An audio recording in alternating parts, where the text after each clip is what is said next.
Hello and welcome back to Smart Prep Net. I hope you all are doing well. In last video we discussed some practice questions on GIS remote sensing. So now we are going to discuss some practice questions, around 25 questions on interactions between Earth, man, and environment, biogeographic provinces. Okay, all of first unit. This topic is in the first unit. Okay, so, biogeographic provinces of the world, agroclimatic zones of India. So, these four topics. Okay. So, for if you want to study about this topic, already video has been uploaded. Okay, I have made video, did a lecture on this. So, and if you want to have PYQs of these topics, so you can visit Unit 1 PYQs. Okay, video has been uploaded. Okay, so okay, before starting, I will request ki please like this video, share this video, and if you find this useful, okay, then only share this video or like this video. If you find it not useful, don't do that. Okay, because this is not something to entertain or something. This is the serious thing. So if you're not finding it serious, then better leave it. Okay, because wasting time is not an option. Okay, if you find okay, it is manageable and there are some, you know. mm, Here and there something can be improved, you can tell me in the comment section. And from my side, I'm trying to improve as much possible. For me, this is also a new endeavor. I'm just doing out of my passion. Okay, there is nothing like I don't think so I will continue it as a profession, but I am doing it as a passion. Okay, okay, this can be helpful for the people who like, because on YouTube I haven't found well structured resources or the PYQs or the classes regarding the environmental science. Okay, so that's why I am doing this. And okay, let's get to the questions. बाकी बातें तो होती ही रहेंगे, उसका कोई अंत नहीं है। बातों से कुछ होता नहीं है, बातों से पेट तो नहीं भरेगा ना, नंबर नहीं आएंगे वो बातों से। ठीक है, so let's start. Okay, so first question is which of the following best describe the concept of feedback loop in earth environment interactions। कि इसमें से कौन सा है जो अर्थ इन्वायरमेंट इंटरेक्शंस के लिए कौन सा बेस्ट डिस्क्राइब करता है कॉन्सेप्ट।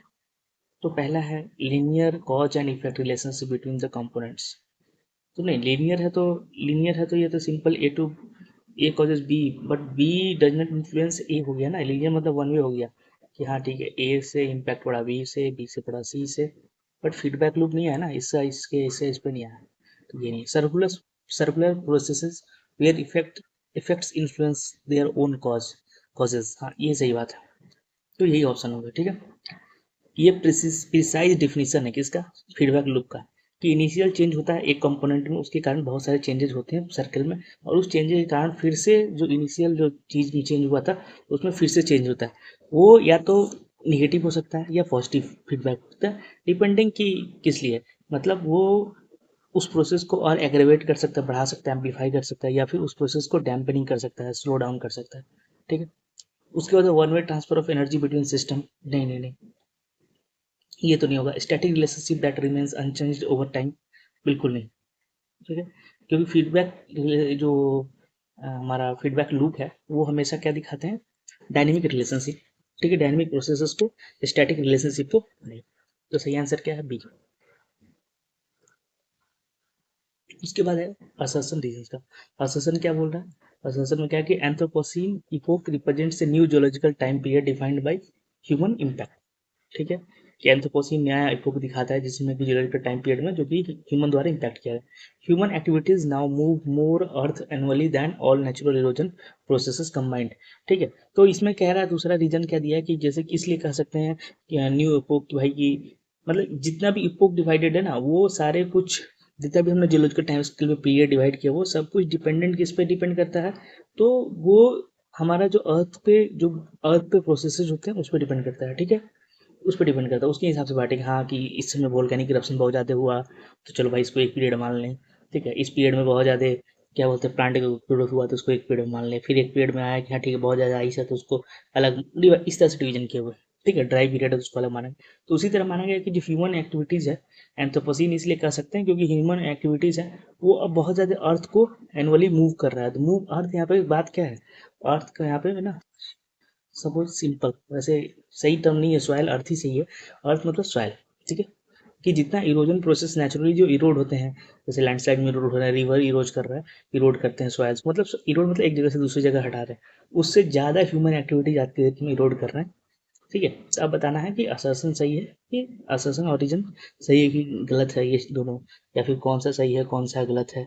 ठीक है, तो इसका करेक्ट आंसर है कि दोनों सही है, कि हाँ एंथ्रोपोसीन हम इपोक रिप्रेजेंट करते हैं और इसके कारण के क्योंकि ह्यूमन एक्टिविटीज अब ज़्यादा से ज़्यादा, ठीक है, ज़्यादा डोमिनेंट फोर्स है। ठीक है, ह्यूमन एक्टिविटीज जो है ना अब ज़्यादा डोमिनेंट जियोलॉजिकल फोर्स बन चुके हैं।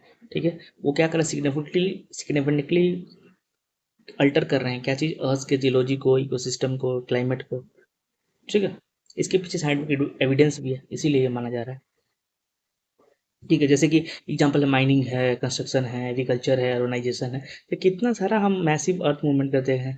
ठीक है, जियोलॉजिकल प्रोसेस मान लो इरोजन है, सेडिमेंट ट्रांसपोर्ट है, वो तो फिर भी एक लिमिट है, लेकिन हमारा तो कोई लिमिट ही नहीं है। ठीक है, तो एंथ्रोपोसीन जो टर्म है, पहले तो ये जानते हैं क्या था एंथ्रोपोसीन टर्म, ये भी पूछ सकता है। इसको पॉपुलराइज किया था किसने, एक हमारे नोबेल लॉरिएट थे। ठीक है, उनका नाम था क्या, पॉल क्रूटेजर। ठीक है, पॉल क्रूटेजर ये थे। ये कब पॉपुलराइज किए थे, 2000। ठीक है, तो ये टर्म को इन्होंने ही पॉपुलराइज किया। ठीक है, चलते नेक्स्ट क्वेश्चन पे। Consider the following statements about Wallace contribution to biogeography, कि वैलेस का क्या कंट्रीब्यूशन था, वैलेस लाइन पढ़ते हैं ना, तो वैलेस का क्या कंट्रीब्यूशन था बायोजियोग्राफी में। ठीक है, तो पहला है कि Wallace identified distinct faunal reasons based on evolutionary relationship. तो बिल्कुल सही बात है, ये बिल्कुल सही बात है। पहला कि अल्फ्रेड जो रसल वैलेस, इनका पूरा नाम था अल्फ्रेड अल्फ्रेड रसल वैलेस।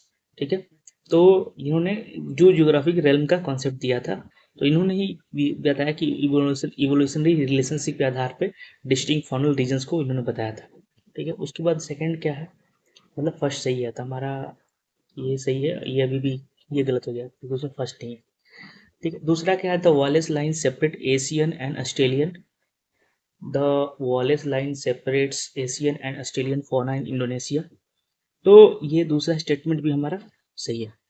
ठीक है, तो अभी भी सही है सब। तो वॉलेस लाइन क्या है कि हमारा सेपरेट करता है एशियन ऑस्ट्रेलियन फौना फौना को। ठीक है, इंडोनेशिया, तो ये बिल्कुल सही बात है। ठीक है, वॉलेस लाइन फॉनल बाउंड्री जो था ड्रॉ किया गया था वॉलेस के द्वारा, कब, 1859 में, क्योंकि उन्होंने देखा कि बहुत ज़्यादा सिग्निफिकेंट डिफरेंस है दोनों साइड के जो फौनाज है उनमें। ठीक है, तो उन्होंने बोला कि ये दोनों अलग अलग जोन है।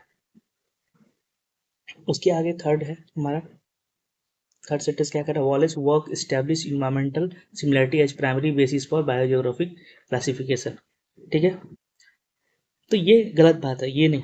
ठीक है, इन्वायरमेंट इन्होंने बोला था कि ठीक है फैक्टर रोल प्ले करता है, बट वॉलेस का क्लासिफिकेशन प्राइमरली किसी पे बेस्ड था, इवोल्यूशनरी रिलेशनशिप पे और हिस्टोरिकल डिस्पर्सल स्पीसीज कहाँ कहाँ तक फैले थे उसके आधार पे, सिर्फ इन्वायरमेंटल सिमिलरिटी पे नहीं। ठीक है, डिफरेंट रीजन में हो सकता है कि सिमिलर इन्वायरमेंट हो, बट वहाँ पे फोनाज काफ़ी डिफरेंट हो सकते हैं due to their geological history. ठीक है, या फिर आइसोलेशन की वजह से वो अलग तरह से इवॉल्व किए।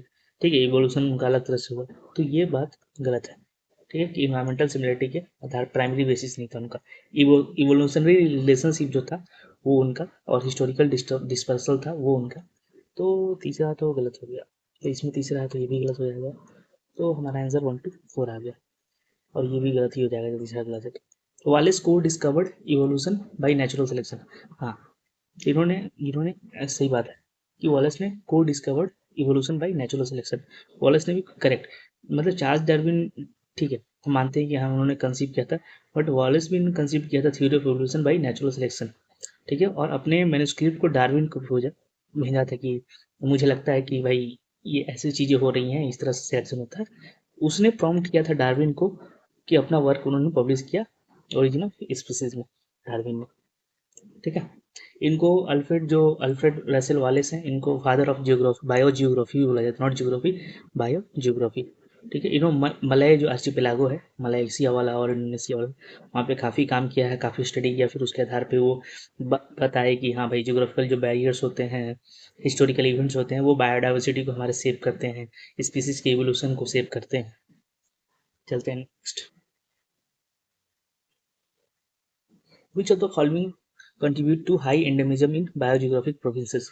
कौन सा इसमें से हाई एंडेमिज्म को कंट्रीब्यूट करता है? फैक्टर्स कौन कौन से फैक्टर्स है जो कि कंट्रीब्यूट करते हैं किस चीज़ को, हाई एंडेमिज्म बायोजियोग्राफिक प्रोविंसेस में? तो पहला है कि एंडेमिज्म मतलब क्या होता है कि वो स्पीसीज बस उसी जियोग्राफिकल रीजन में पाया जाता है और कहीं नहीं पाया जाता।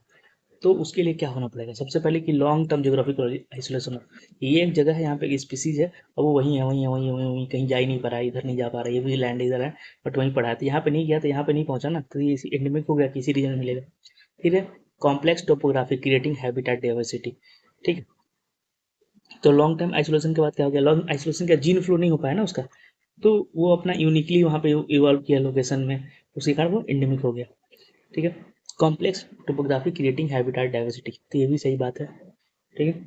कि कॉम्प्लेक्स टोपोग्राफी से क्या होता है कि हैबिटेट डाइवर्सिटी होता है, डाइवर्स लैंडस्केप को, जैसे माउंटेन्स है, वैलीज है, रिवर है, ठीक है, तो वो अलग अलग तरह के माइक्रो क्लाइमेट्स बनाते हैं, हैबिटेट्स बनाते हैं, उसके कारण से क्या होता है स्पीसीएशन होता है, नए नए तरह के स्पीसीज आते हैं और इवोल्यूशन होता है, ठीक है। क्योंकि स्पीसीज उस जो चेंजेज है वो डाइवर्स लैंडस्केप है उसमें अपने आप को एडेप्ट करने के लिए ये सब चीज़ें चेंज होता है, ये स्पेसिफिक जो नीड्स है। उसके होता है frequent species migration between two region, ठीक है, frequent species migration between two region, तो नहीं नहीं यही तो नहीं हो रहा था ना यहाँ पे, ज्योग्राफिकल आइसोलेशन मतलब नहीं, तो ये तो होगा तो जीन फ्लो हो जाएगा, तो ये तो इंडिविजुअल घट जाएगा ना, होमोजेनाइजेशन हो जाएगा जीन फ्लो का, तो इसलिए ये नहीं। फिर अनयूजुअल अनयूजुअल क्लाइमेट कंडीशन, हाँ ये सही बात है कि बहुत ही अलग तरह का अगर क्लाइमेट है तो वहाँ पे अलग तरह की स्पीसीज होगी, सिलेक्टिव प्रेशर बनेगा, उसके कारण एवोल्यूशन होगा स्पीसीज का यूनिकली जो कि उस कंडीशन में अडेप्ट कर सके, ठीक है।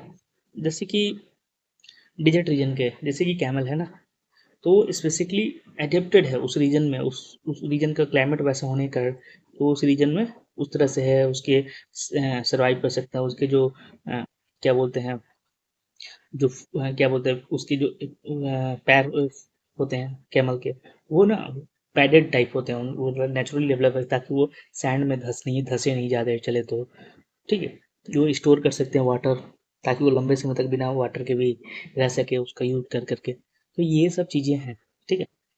ऐसे ही मतलब कोई भी स्पीसीज उठा लें तो आप देखेंगे कि हाँ ठीक है बहुत सारे कि वो यूनिक है, उसी रीजन में वो मिलेंगे। फिर है लार्ज कॉन्टिनेंटल लैंड मास, ठीक है।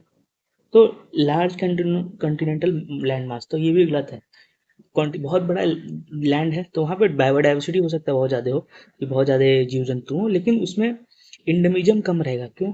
क्योंकि वो आइसोलेटेड नहीं है ना, तो उसमें क्या है कि लैंड मास है तो यहाँ से वहाँ सारे जा रहे स्पीसीज, सारे जीन पूल भी एक्सचेंज हो रहा है, तो उसके कारण कि हाई क्या होगा, हाई बायोडाइवर्सिटी होगा, मतलब इंडिविजुअल कम होगा, मतलब स्पेशल स्पीसीज कम होंगे, स्पेशल इन सेंस की unique species, sorry, unique species कम होंगे, ठीक है।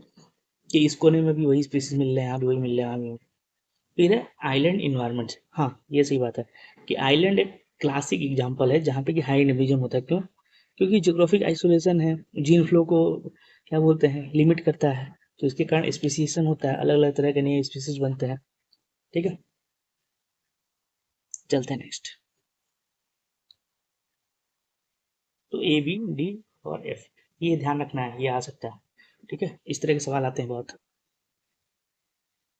फिर है match the biogeographic realm with their characteristic features, कि किसके क्या है, ये मतलब मैच द फॉलोइंग में आया है, लेकिन ये ऐसे भी सिर्फ एक स्टेटमेंट में भी पूछ सकते हैं, तो वैसे याद करने में जैसे रिवीजन टाइप बनाओ कि सही रहेगा इस तरह के सवाल, जैसे नियो ट्रॉपिकल है, ठीक है।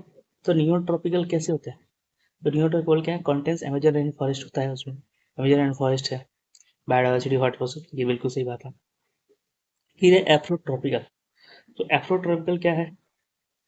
तो होम टू 5 लार्ज मैमल्स, ठीक है, जो एलिफेंट है, लायन है, राइनो है, ये सब 5 हिप्पोज हैं। उसके बाद है ऑस्ट्रेलेशियन। तो ऑस्ट्रेलेशियन में क्या हम खास बात क्या है कि वो मार्सुपियल्स हैं। ठीक है, वहाँ पे क्या है खास बात कि वहाँ पे मार्सुपियल्स हैं उस जोन में। ठीक है, और मोनोट्रेमस है। ठीक है, जैसे कि कौन कौन से उसमें आते कंट्री, ऑस्ट्रेलिया है, न्यूजीलैंड है, न्यू गिनिया है, उसके आसपास के आइलैंड है। तो मार्सुपियल जैसे कंगारूज है ना, कोयलाज है। ठीक है, मार्सुपियल्स। उसके बाद मोनोट्रिमस है, मोनोट्रिमस की एग्जाम्पल हो गया जैसे प्लेटिपस है, ये सब। फिर अंटार्कटिका में, अंटार्कटिक में unique breeding for penguin and seals. तो ये सही बात है। तो कौन सा आंसर सही हो गया इसके हिसाब से? 1 का 3 2 4 3 1 4 2। तो ये सही है। ठीक है, तो इस तरह से भी आ सकते हैं कि हाँ उसमें जो बायो कौन से बायोग्राफिकल एलिमेंट के क्या क्या फीचर्स हैं। चलते हैं next. In India's agro climatic zonation was officially established by planning commission in which year? ये तो हमने वीडियो लेक्चर वीडियो सब में ये सारे के आंसर अगर आप वीडियो पढ़ेंगे देखेंगे ना, तो उसमें हमने सब तो ये टॉपिक को अच्छे से डिस्कस किया है, सब कुछ। ठीक है, आप देखेंगे बहुत हद तक पीआईक्यू से मिलता जुलता सवाल है इसे। तो 1988 में। ठीक है, नहीं आया है बहुत सारे सवाल इसमें से, क्योंकि पीआईक्यूज हमने नहीं रखा है। पीआईक्यूज ऑलरेडी हमने डिस्कस कर लिया है, तो डबल मेहनत करने का जरूरत नहीं है, एक्स्ट्रा क्वेश्चन, तो इसी बहाने रिवीजन भी हो जाए। ठीक है, तो 1988 में किया गया था। ठीक है, एग्रो क्लाइमेटिक जोन जोनेशन क्या होता है, तो 15 जोन में हमने बांटा था। 15 जोनेशन में पूरे इंडिया को डिवाइड किया था एग्रो क्लाइमेटिक जोन में। इसका प्राइमरी ऑब्जेक्टिव ये था कि रीजन स्पेसिफिक हम एग्रीकल्चर स्ट्रेटेजी लाएं, ताकि उस डाइवर्स फार्मिंग सिस्टम हो सके, इनहेंस हो सके एग्रीकल्चर प्रोडक्टिविटी और सस्टेनेबिलिटी के लिए। चलते next. Which organization led the development of India's agro ecological zone system? Agro ecological वो था एग्रो क्लाइमेटिक। ठीक है, एग्रो क्लाइमेटिक और एग्रो इकोलॉजिकल दोनों अलग अलग, ठीक है, सिस्टम है। ये इकोलॉजिकल जोन है। तो इसको किया था आईसीआर ने, नहीं प्लानिंग कमीशन ने, नहीं प्लानिंग कमीशन तो क्लाइमेटिक जोन किया था। किसने किया था? नेशनल ब्यूरो ऑफ सॉइल सर्वे और लैंड यूज प्लानिंग ने किया था ये काम। ठीक है, डिपार्टमेंट ऑफ, और ये कितने जोन्स में बांटे थे एग्रो इकोलॉजिकल जोन्स कितने हमारे? तो टोटल 20 है। ठीक है, तो आईसीआर तो Indian council of agriculture research है।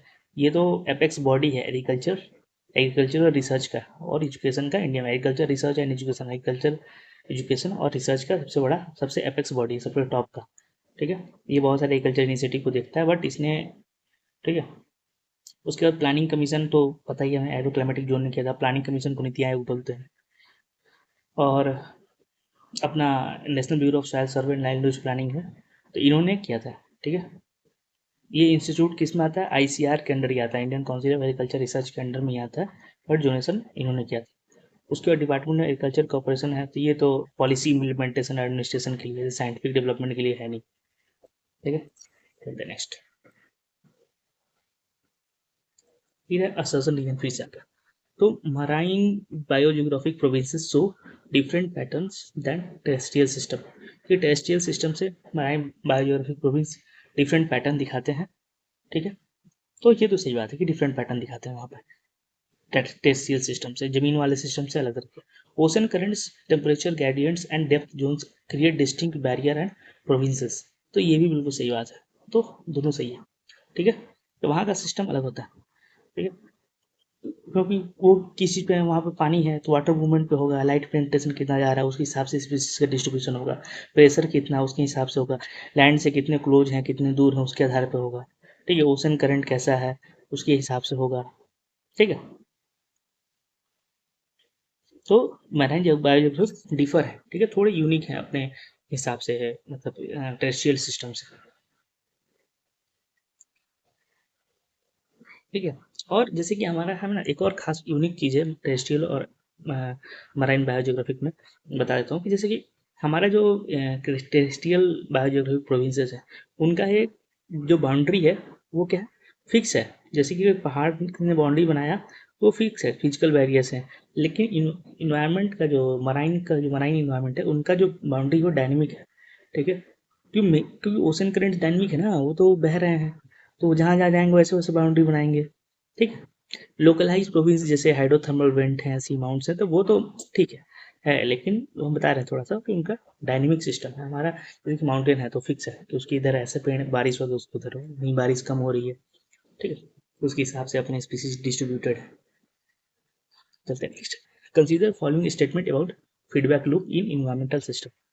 ठीक है, हमें बताना है कौन सा स्टेटमेंट सही है। अच्छा ठीक है, positive feedback loops accelerate change in one direction. ठीक है, ये करेक्ट बात है। ठीक है,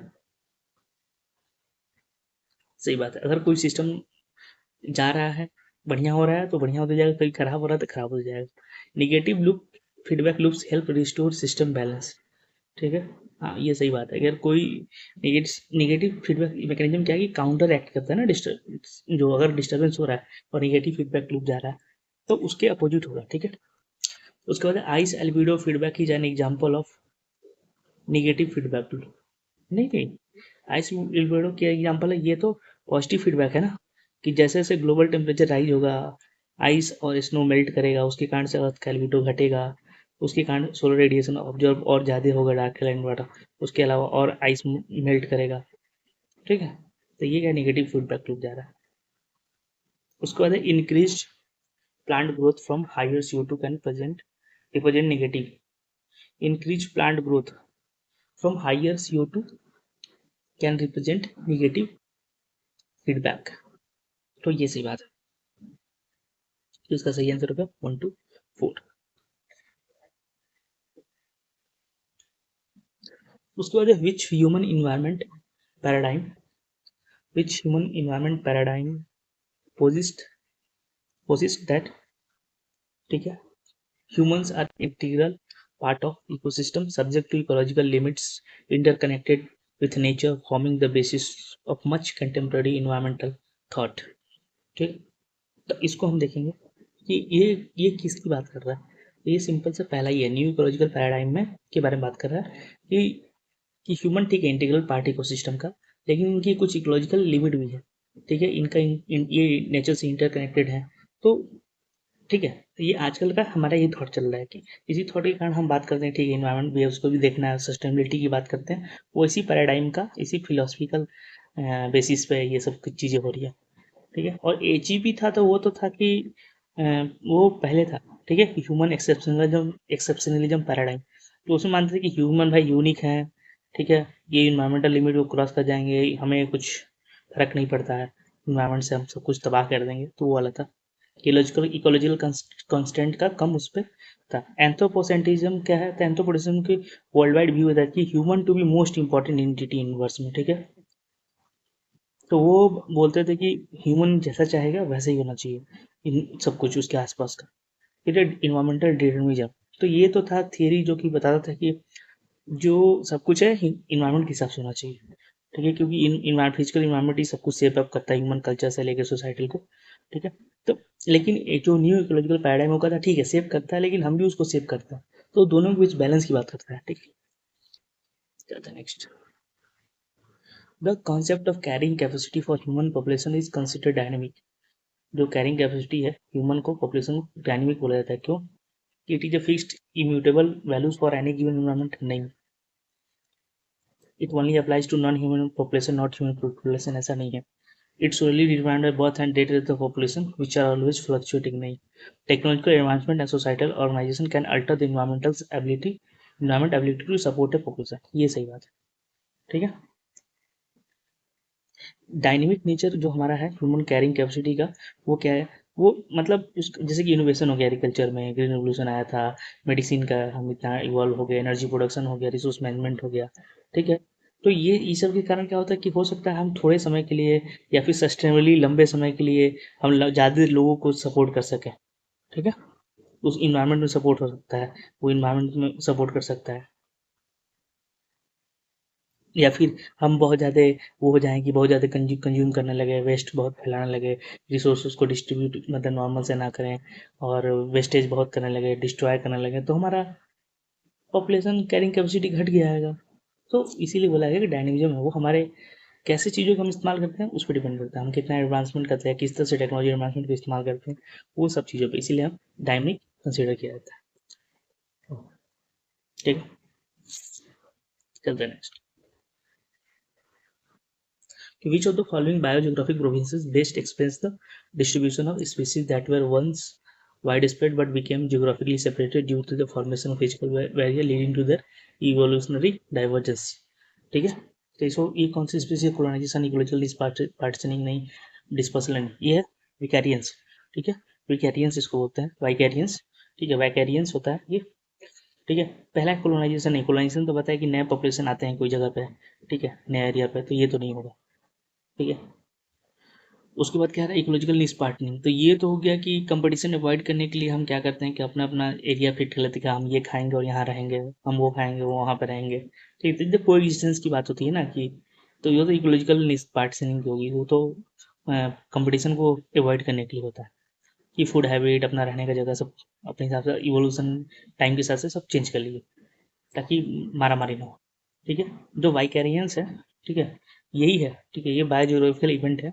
ठीक है, जो कि बताता है कि फिजिकल बैरियर या इस सब के कारण, ठीक है, क्या होता है हमारा distribution species once widespread but become geographically separated due to, क्योंकि फिजिकल बैरियर आ गया, उसके कारण से वो आगे नहीं बढ़ पा, इसके कारण से क्या होगा कि उनका इवोल्यूशनरी डाइवर्जेंस हुआ। डिस्पर्सल, डिस्पर्सल तो मूवमेंट है। ठीक है, नई जगह पे जाना।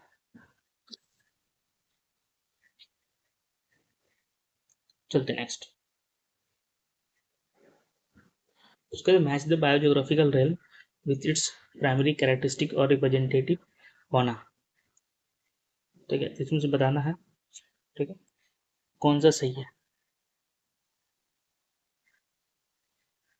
तो इंडो मैलियन में ग्रिजली बेयर क्या कर रहा है, ये तो पहले ही गलत हो गया। ओसनिया में एम्पेरर पेंगुइन, दाना ना। एफ्रोट्रॉपिकल में बबोआ ट्री, ठीक है, यहाँ तक सही है। नेआर्टिक में अमेरिकन बाइसन चलेगा। ऑस्ट्रेलियन में कंगारू चलेगा। न्यूट्रॉपिकल अमेजन रेन फॉरेस्ट, हाँ तो ये सही है। पहले आर्कटिक में कहाँ अमेजन फॉरेस्ट, तो ये ऑप्शन सही है। ठीक है, ये भी एक तरह का रिविजन करा रहे हैं कि इस कौन कौन से आप हो सकते हैं हो। ठीक है, तो एफ्रोट्रॉपिकल हो गया, पूरा अफ्रीका वाला रीजन होता है, सवाना वाला। नियार्कटिक हो गया हमारा पूरा North America, Greenland region, highland of Mexico हो गया। ऑस्ट्रेलेशियन तो पता ही है, अपना ऑस्ट्रेलिया हो गया, न्यूजीलैंड हो गया, तस्मानिया, ये सब रीजन। न्यू ट्रॉपिकल हो गया, ठीक है, जिसे अमेजन रेन फॉरेस्ट है, ये सब वाले रीजन सारे। चलते हैं नेक्स्ट। असर्सन रीजन आ गया। तो biodiversity hotspots are crucial areas for conservation privatization. की बायोडाइवर्सिटी हॉटस्पॉट है, क्रूशियल एरिया है कंजर्वेशन प्राइवेटाइजेशन के लिए। They are defined by both high level of endemism, endemic species. ठीक है, पहला तो सही है, बायोडाइवर्सिटी हॉटस्पॉट है, crucial area for conservation privatization. ये वहाँ पे ज़्यादा हॉटस्पॉट है, उसी रीजन को देखिए क्योंकि वो डिस्टर्ब भी है और पॉपुलेशन भी अलग तरह के स्पीसीज बहुत ज़्यादा है। They are defined by both high level of endemic species and significant habitat loss. तो यही है, वो तो डिफिनेशन ही इसका हो गया।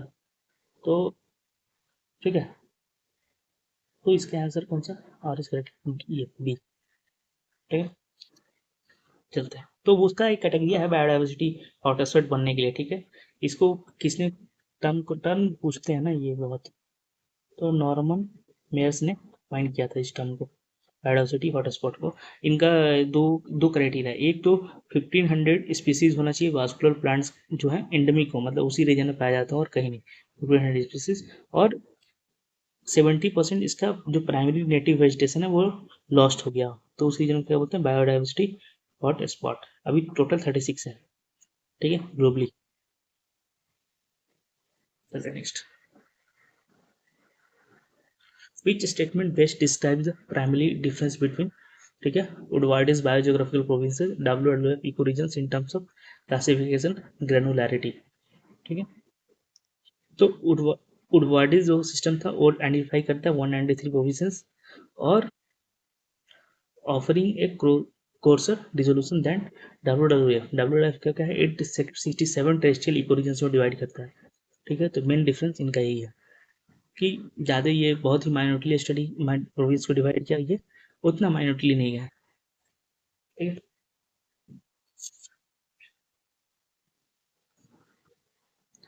चलते हैं नेक्स्ट।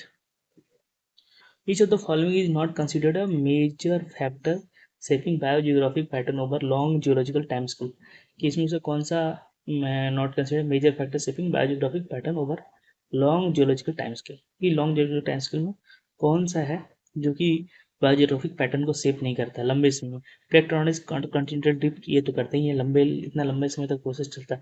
क्लाइमेट हिस्ट्री और इंक्लूडिंग ग्लेशियल इंटरग्लेशियल साइकिल से भी करता है। ह्यूमन इन्फ्लुएंस जैसा हैबिटेट फ्रेगमेंटेशन स्पीसीज इंट्रोडक्शन, ये नहीं, ये तो बहुत ही कम पीरियड है। कहाँ वो प्रोसेस चलते हैं 10,000 साल 20,000 साल, कभी कभी 10 लाख साल 20 लाख साल, और कहाँ ह्यूमन इन्फ्लुएंस 50 साल 100 साल 200 साल। ठीक है। टोपोग्राफी एंड जियोमॉर्फोलॉजी नहीं, ये भी बहुत हजारों सालों में बने हैं। ठीक है। माउंटेन रिवर वैलीज ने अलग अलग तरह के लैंडफॉर्म क्रिएट किए हुए हैं। ठीक है, तो ये तो नहीं। चलते next. Which of the following parameter is uniquely emphasized in delineation of agroecological regions by ICR, making them more precise than agroclimatic zones? तो वो था उसमें length of growing period. Annual rainfall वो भी देखते हैं, मेन टेम्परेचर वो भी देखते हैं, लेकिन मेन क्या है, लेंथ ऑफ ग्रोइंग पीरियड। ठीक है, चलते हैं next. Assassin region. Vertisols are highly suitable for growing water intensive crops like rice in India. ठीक है, तो ये तो गलत बात है। Vertisols are characterized by high clay content leading to significant sinking and swelling upon drying and wetting which can cause waterlogging. ठीक है, तो ये दूसरा तो सही बात है। तो as for R is two. तो वर्टिसोल्स क्या होते हैं? ठीक है, सुटेबल फॉर ग्रोइंग वाटर, ये तो गलत बात था। ठीक है, क्योंकि वर्टिसोल जो है हाई क्ले कंटेंट है और वाटर को होल्ड कर सकता है, लेकिन श्रिंकिंग स्वेलिंग होता है, क्रैकिंग, हम सुनेंगे क्रैकिंग होता है गर्मी के दिन में, वो पूरे मिट्टी एकदम फट फट जाता है, और पानी जैसे ही होता है वो स्टिकी हो जाता है। तो उसके कारण क्या होता है कि उसमें राइस कल्टिवेशन मुश्किल है। इस तरह के सॉइल कहाँ पाए जाते हैं? तो ये सॉइल ब्लैक सॉइल को बारे में बताया जा रहा है। ठीक है, ब्लैक सॉइल। राइस टिपिकली किस तरह के सॉइल में अच्छा ग्रो होता है? या तो एल्फी सोल्स हो या इंसेप्टी सोल्स हो। ठीक है, जिसका वाटर रिटेंशन बढ़िया हो लेकिन क्रैकिंग उसमें कम आता हो, वर्टी सोल्स। ठीक है, चलते हैं नेक्स्ट। अपना कॉटन होता है उस सॉइल में। ठीक है, इसका इसमें उस स्वेलिंग केस भी बोलते हैं इसको। अभी गर्मी, अभी तो बारिश आ गया ना, गर्मी के दिन में ना पूरा महाराष्ट्र साइड आप जाएंगे तो देखेंगे मिट्टी एकदम फट जाती है, उसमें एक एक फीट तक का ऐसे फटा हुआ आता है। बट वो ठीक है, उनके लिए अच्छा भी है कि एरेशन हो जाता है। तो नेचर है कुछ बस अच्छे से डिजाइन किया, हम बस समझ जाएं तो मजा आ जाए। Which soil order is characterized by significant accumulation of organic matter in its surface horizon, making it highly fertile, often associated with grassland and temperate forest? कि ऐसा कौन सा है जहाँ पे ऑर्गेनिक मैटर बहुत ज़्यादा होता है और फर्टाइल हो जाता है, और ग्रासलैंड और टेम्परेट फॉरेस्ट होता है? तो उसका एक ही जवाब है, मॉली सॉइल्स। ठीक है, मॉली सॉइल्स। मॉली सॉइल्स क्या है? डार्क कलर्ड सॉइल्स होते हैं। ये डार्क कलर्ड सॉइल्स होते हैं, इसमें thick dark organic rich surface horizon होता है। ठीक है, ये है जैसे स्टीपीज है, प्रेरीज है, उस एरियाज में बहुत ज़्यादा पाए जाते हैं। वर्टिसोल तभी जाने ही हम कि हाई क्ले कंटेंट होता है, श्रिंकिंग स्वेलिंग होता है इसमें। और उसके बाद ऑक्सीसोल्स है, तो ऑक्सीसोल्स क्या है? बहुत ज़्यादा ये हाईली वेदर्ड सॉइल्स है। ठीक है, ट्रॉपिकल या सब ट्रॉपिकल रीजन में जैसे बहुत ज़्यादा बारिश होता है ना, इस कारण से वेदरिंग बहुत ज़्यादा होता है, जिसके कारण लो फर्टिलिटी होती है। यहाँ पे हाइड्रोन और अल्मीनियम ऑक्साइड ज़्यादा होते हैं, और न्यूट्रिएंट्स मोस्टली लीच्ड होते हैं, मतलब वो नीचे चले गए रहते हैं या बह गए रहते हैं। ठीक है, उनका ऑर्गेनिक मैटर लो, कंटेंट लो होता है। जैसे आप चाहेंगे ना ट्रॉपिकल एरियाज में, तो वहाँ पे ना सॉयल हल्के रेडिश मिलते हैं, हल्के ब्राउनिश रेडिश कलर में। वो क्यों है? क्योंकि वहाँ पे आयरन कंटेंट ज़्यादा है ना, इस कारण से वो ऐसा ही दिखता है। बाकी मिनरल्स तो बह गए। ठीक है, एरिडो सॉइल्स, तो ये तो एरिड और सेमी एरिड तो वर्ड से ही पता चल रहा है। ठीक है, चलता है next. The concept of environmental justice, the concept of environmental justice primarily address. ठीक है, ये तो इस टॉपिक का नहीं है, बट ठीक है, मैं तो इन्वायरमेंटल जस्टिस का वो तो भी टॉपिक को पढ़ना है। ठीक है, अरे कहाँ गया? हाँ, इन्वायरमेंटल जस्टिस प्राइमरी एड्रेसेस, क्या एड्रेस करता है इन्वायरमेंटल जस्टिस? ठीक है, तो scientific study of how ecosystem recover for pollution events नहीं, legal prosecution of individual who commit environmental crimes नहीं, the development of technology to reduce industrial pollution नहीं, the fair and equitable distribution of environmental benefits and burdens among all people regardless of race, income और origin। तो वो क्या करता है, ये D, ठीक है। इन्वायरमेंटल जस्टिस इस चीज को एड्रेस करता है कि जो इन्वायरमेंटल बेनिफिट है वो सबको मिले, ठीक है, और उसका जो बर्डन है, ठीक है, सब लोग शेयर करें। चलते हैं next. Each of the following is a defining characteristic of neotropical realm। neotropical realm का इसमें से कौन सा defining characteristics है, ठीक है। neotropical realm का तभी हम थोड़ी देर पहले, जब it is primarily known for its highly endemic marsupial fauna, ठीक है। तो ये तो पहला बात की ये तो गलत है, ये तो गलत है। ये हम कहाँ पढ़े थे, मार्सुपियल फाना, तो वो पढ़े थे हम ऑस्ट्रेलेशियन रेल में। उसके बाद it is characterize by extremely cold and harsh polar condition, तो ये भी गलत है। ये कहाँ पे पढ़े थे, अंटार्कटिक रेल में। It is most biodiverse realm, home to Amazon rain forest and Andes mountain, तो ये बिल्कुल सही बात है, ठीक है, ये सही बात है, यही है सेंट्रल साउथ अमेरिका कैरिबियन, ठीक है। उसके बाद है it is the largest rail covering most of the Asia और यूरोप, नहीं वो नहीं है। वो कौन सा है, पहलिया आर्कटिक रेल में, ठीक है। चलते नेक्स्ट। द कौन फिर से आ गया ना, वाइकेरियंस, ठीक है, वाइकेरियंस, ठीक है, vicariance in biogeographic primarily explains species distribution through, species distribution किस चीज के थ्रू होता है, rapid adaptation of species to new ecological niche, नहीं। The movement of organisms across existing geographic barriers, नहीं। Geographic separation of operation by a newly form physical barrier, yes. इस species distribution को vicariance इस तरह से explain करता है, ठीक है। Extension of species due to climate change, नहीं, ठीक है। जो हमारा एलोपैट्रिक स्पीसीज होता है जहाँ पर नया स्पीसीज राइज होता है, दूसरे ही मतलब उस पॉपुलेशन से एक नया स्पीसीज आ जाता है, ठीक है, वो वाइकेरियंस इवेंट को और अंडरस्टैंड करने के लिए सबसे बढ़िया चीज़ है कि एलोपैट्रिक स्पीसीशन होता है, ठीक है। एलोपैट्रिक स्पीसीशन मतलब कि ये साथ में रह रहे थे सब, कुछ हुआ ऐसा कि एक इधर छूट गया, अब ये अलग, ये बीच में बहुत ऊंचा पहाड़ है, तो ये अब अलग तरह से डेवलप करेगा, ठीक है। चलते नेक्स्ट।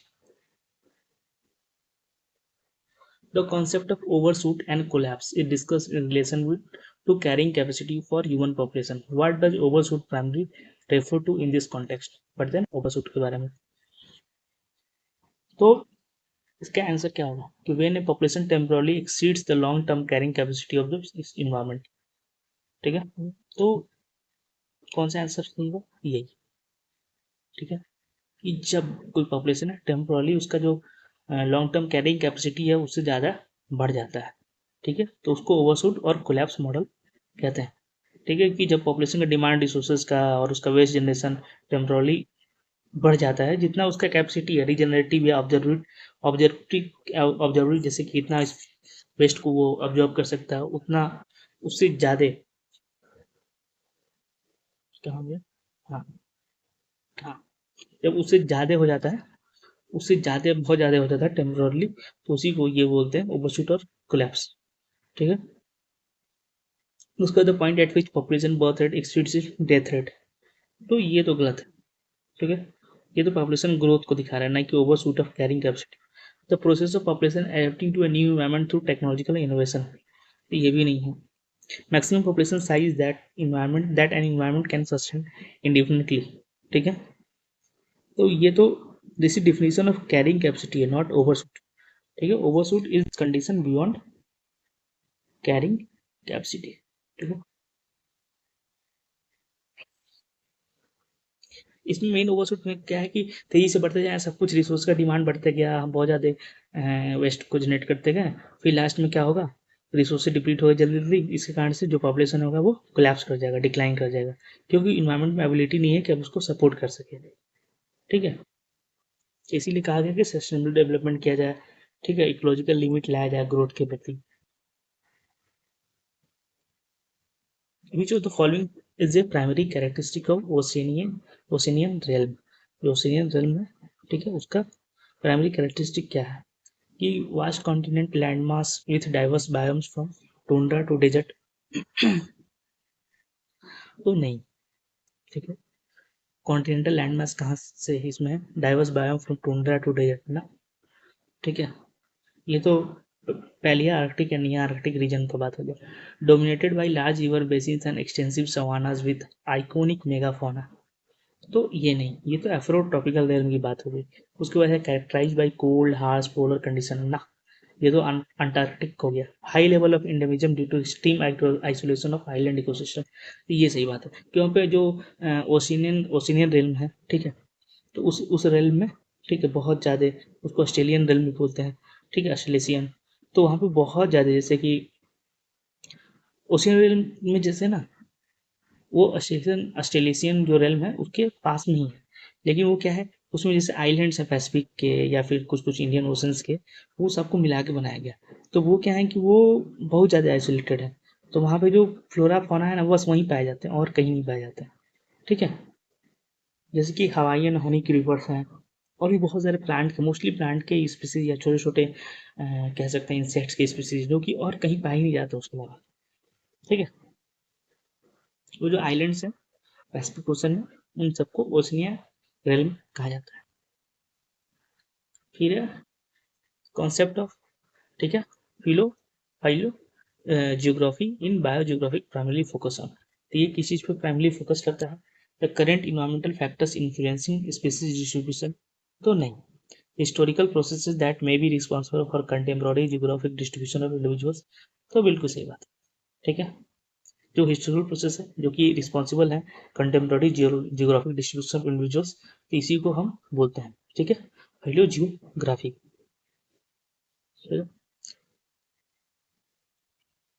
तो अब तीसरा क्या है, equilibrium between immigration and extinction rate on islands, तो ये तो नहीं, ये तो थ्योरी ऑफ आइलैंड बायोजियोग्राफी को डिस्क्राइब करता है, जो मैकआर्थर विल्सन ने दिया था, ये तो नहीं है। तो ये जो कॉन्सेप्ट आया, ठीक है, फाइलोजियोग्राफी का, ये इमर्ज हुआ 1980s में, ठीक है, लेट 1980s में, और इसमें बहुत सारे आए, जैसे कि फाइलोजेनेटिक्स आए, पॉपुलेशन जेनेटिक्स और बायोजियोग्राफी, इस सबको मिला के ये बना है एक अलग सा डिसिप्लिन। डिसिप्लिन क्या मतलब, सब डिसिप्लिन कह सकते हैं, ठीक है। ये इससे हम ये क्या है, तो इसके थ्रू हम ये जान पाते हैं कि वो इवोल्यूशनरी हिस्ट्री, ठीक है, या फिर बहुत सारे क्रिप्टिक स्पीसीज उसको आइडेंटिफाई कर पाते हैं, या फिर इन्वेजन रूट्स कैसे हुआ, कोई इन्वेजिव स्पीसीज कैसे आया, वो सब मतलब किस तरह से आया, कैसे पहुंचा, वो सब डिसाइड करने के लिए ये सब, इसका हम ये डिसिप्लिन का हम यूज करते हैं, ठीक है। अच्छा हो गया, तो ठीक है फिर, thank you, and if you like this, do like share और subscribe to the channel and do comment, and comment करेंगे तो थोड़ा एल्गोरिदम में आएगा, कहना तो नहीं चाहिए मुझे, इट्स नॉट गुड, बट या अच्छा लगता है, थोड़ा मोटिवेशन फील होता है, चीज़ें अगर ग्रो करती हैं तो, ठीक है। अब तो पहले से ज़्यादा चीज़ें सही हो गई हैं, साउंड उन की भी समस्याएं हैं, ऑल मतलब I will not so it's the best, but या इट्स बेटर देन बिफोर, और कंटेंट वाइज भी चीज़ें सही जा रही हैं, तो hope so you will help and join the Telegram, वहाँ पे चीज़ें और भी अपलोड होती हैं, ठीक है। टिल देन पढ़ते रहें, नेक्स्ट लेक्चर से जल्दी, बाय।